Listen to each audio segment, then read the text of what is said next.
Hi friends, இப்போ idli fry செய்யலாம் friends. இப்போ இந்த இட்லி ஃப்ரைக்கு இந்த கார்ன்ஃப்ளவர் மாவு எடுத்துக்கலாம் ஃப்ரெண்ட்ஸ். இந்த கார்ன்ஃப்ளவர் மாவில் உப்பு ஆட் பண்ணிக்கோங்க, கம்மியாகவே ஆட் பண்ணிக்கோங்க ஃப்ரெண்ட்ஸ். இட்லியில் உப்பு இருக்குது.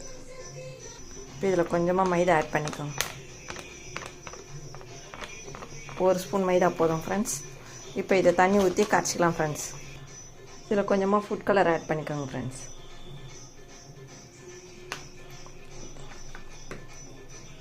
இப்போ பாருங்கள் ஃப்ரெண்ட்ஸ், நான் தண்ணி ஊற்றி நல்லா கரைச்சிட்டேன் தண்ணியாக. இப்போ இதில் இட்லியை டிப் பண்ணி போட்டுக்கலாம் ஃப்ரெண்ட்ஸ். இப்போ கடாய் வச்சு எண்ணெய் ஊற்றி இந்த இட்லியை டிப் பண்ணி போட்டுக்கலாம் ஃப்ரெண்ட்ஸ்.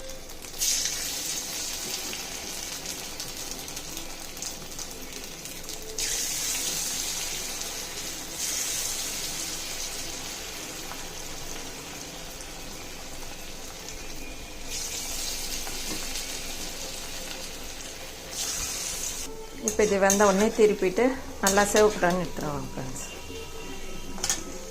இப்போ இது ஃப்ரை ஆகிடுச்சு ஃப்ரெண்ட்ஸ், எடுத்துடலாம்.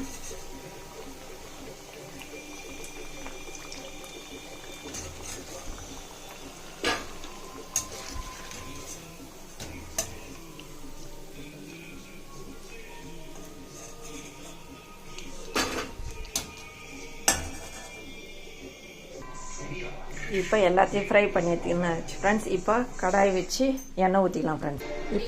இப்போ கடுகு போட்டுக்கலாம் ஃப்ரெண்ட்ஸ்.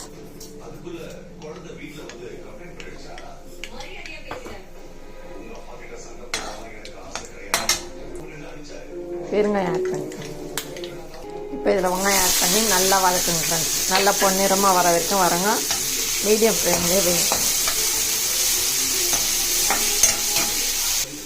இப்போ இதில் கொஞ்சமாக உப்பு ஆட் பண்ணிக்கோங்க ஃப்ரெண்ட்ஸ்.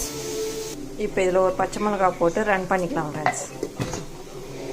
இப்போ இந்த அரைச்ச பச்சை மிளகாவை இதில் ஆட் பண்ணி வதக்கணும். இப்போ இதில் தக்காளி ஆட் பண்ணிக்கலாம். இதில் இஞ்சி பூண்டை ஆட் பண்ணிக்கோங்க. இஞ்சி பூண்டை நைஸாக நசுக்குங்க, அப்போ தான் டேஸ்ட்டாக இருக்கும். இதை மூடி வேறுங்க 10 நிமிஷம் தக்காளி நல்லா மெசிட்டோம். இப்போ இதில் கொஞ்சமாக மிளகாத்தூள் ஆட் பண்ணிங்க. பச்சை மிளகாய் ஆட் பண்ணிக்கிறோம், அதனால் மிளகாத்தூள் கொஞ்சமாக ஆட் பண்ணிக்கோங்க. இப்போ இந்த வெங்காயம் தக்காளி நல்லா ஸ்மாஷ் ஆகிடுச்சு. இப்போ இதில் கொஞ்சமாக கரம் மசாலா ஆட் பண்ணிக்கலாம் ஃப்ரெண்ட்ஸ். இந்த ஃப்ரை பண்ணி வச்சுக்கிற இட்லி இதில் ஆட் பண்ணிடலாம் ஃப்ரெண்ட்ஸ். இப்போ இதில் நல்லா கலக்கி விட்டுருங்க ஃப்ரெண்ட்ஸ். செம்ம டேஸ்ட்டாக இருக்கும் இந்த இட்லி ஃப்ரை. இப்போ இந்த இட்லி ஃப்ரை மேலே கொத்தமல்லி தூவிடலாம் ஃப்ரெண்ட்ஸ். இப்போ இந்த இட்லி ஃப்ரை ரெடி ஆயிடுச்சு ஃப்ரெண்ட்ஸ். இந்த வீடியோ பிடிச்சிருந்தால் லைக் பண்ணுங்கள், ஷேர் பண்ணுங்கள், சப்ஸ்கிரைப் பண்ணுங்கள். டாட்டா, பாய் பாய். மீண்டும் அடுத்த வீடியோவில் சந்திப்போம்.